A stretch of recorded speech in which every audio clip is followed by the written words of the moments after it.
সন্ধ্যায় সকালে 2 বেলা একটু বাজারে গেছি, কিচ্ছু নাই ঘরে। একটু করে টাকা দিছে, তারপরে মানে অল্প অল্প করে সব যতটুকু আনা যায় ওইভাবে নিয়ে আসছি। একবারে মাসের বাজারটা করতে আমার ভালো লাগে, তাহলে আর বারবার যাইতে হয় না।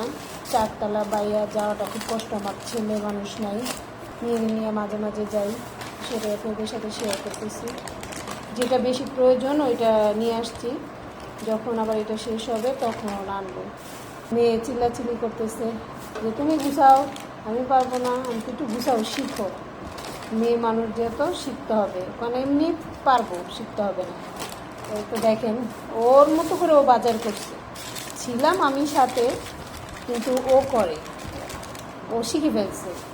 বাবা ওর বাজারটা খুব পছন্দ করে, বলে আমার মেয়ে এটা দরকার লাগবে সেটাই করে, অপ্রয়োজনীয় কিছু আনে না।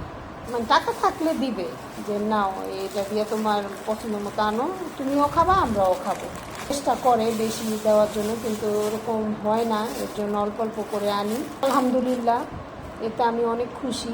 আমার সাধ্যের মধ্যে যা আছে আমি সেটাই আনি। হাই উতাস কখনো করি না, ফ্যামিলি থেকে শিখা যা আছে সেটা দিয়েই চলো, কিন্তু হাই উতাস করবা না, তাহলে আল্লাহ নারাজ হয়। তোমার ভাগ্যে হয়তো এতটুকু আছে, এতটুকুই আনবা, আল্লাহ বাকিটা আল্লাহ দেখবে।